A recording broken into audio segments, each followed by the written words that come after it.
جو نبی صلی اللہ علیہ وسلم نے ذکر فرمایا کہ میرے بعد 30 سال خلافت قائم رہے گی، تو 11 ہجری سے 40 ہجری یہ 30 سال بنتے ہیں، اس میں نبی صلی اللہ علیہ وسلم کی خلافت کے بعد جو ہے وہ خلافت قائم رہی۔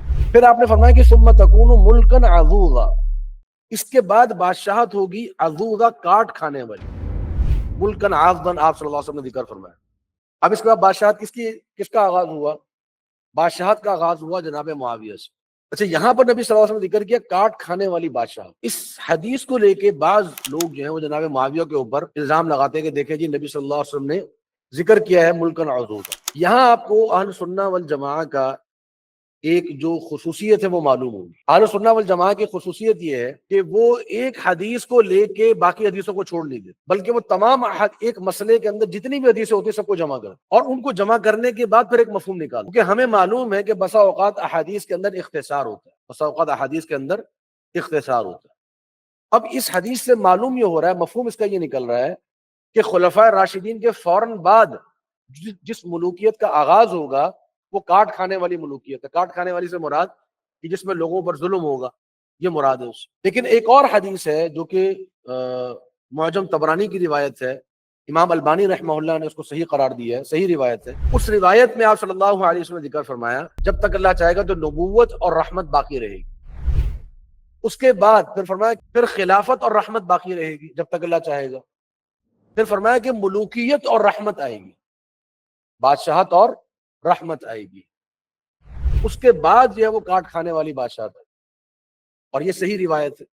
اور اس طرح کی اور بھی کئی روایات ہیں جو کہ معجم طبرانی میں بھی ہیں، اسی طریقے سے سنن بہقی کے اندر بھی موجود ہیں، جس کے اندر نبی صلی اللہ علیہ وسلم نے خلافت کے بعد رحمت والی بادشاہت کا ذکر کیا۔ اس لیے اہل سنہ والجماعہ کا بالاتفاق یہ موقف ہے کہ خلافت راشدہ 30 سال، اس کے بعد رحمت والی بادشاہت جو کہ جناب معاویہ کی رہی۔ جناب معاویہ کی جو بادشاہت تھی وہ ملکن ورحمہ کیوں ہے؟ اس کے 2-3 دلائل ہیں۔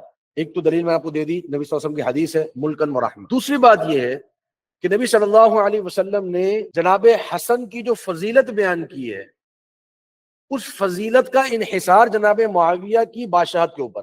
کیسے؟ نبی صلی اللہ علیہ وسلم نے فرمایا کہ ان ابنی ھذا سید، میرا یہ بیٹا کیا ہے؟ سید ہے، جناب حسن سردار ہے، اور اللہ رب العالمین میرے اس بیٹے کے ہاتھ پہ مسلمانوں کے 2 بڑے گروہوں کا اتفاق کروا دے۔ تو جناب حسن کی فضیلت کا دار و مدار جناب معاویہ کی بادشاہت کے اوپر۔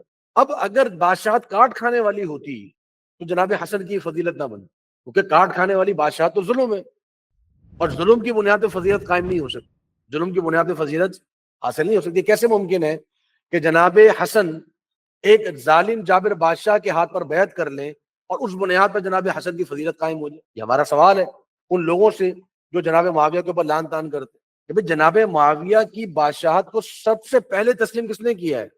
جناب حسن۔ جناب معاویہ کو تو خلیفہ یا بادشاہ بنایا ہی نہیں گیا تھا جب تک کہ جناب حسن نے صلح نہیں کی۔ مدینہ کے لوگ، مکہ کے لوگ، حجاز کے لوگ، عراق کے لوگ، جتنے صحابہ وہاں جمع تھے وہ سب جناب حسن کو خلیفہ مانتے تھے، ان کی خلافت قبول کی گئی تھی۔ جناب حسن نے حجاز، عراق، مصر، یہ پورا علاقہ سپرد کر دیا تھا جناب معاویہ کے، اور ان کے ہاتھ پر بیعت کر لی۔ تو جب بیعت کر لی اور اس کی بنیاد پر نبی صلی اللہ علیہ وسلم نے فضیلت دی ہے جناب حسن کو، تو بات ہی ختم ہو گئی۔ تو ملکن ورحمہ ہے، جناب معاویہ کی جو بادشاہت ہے وہ ملکن ورحمہ ہے۔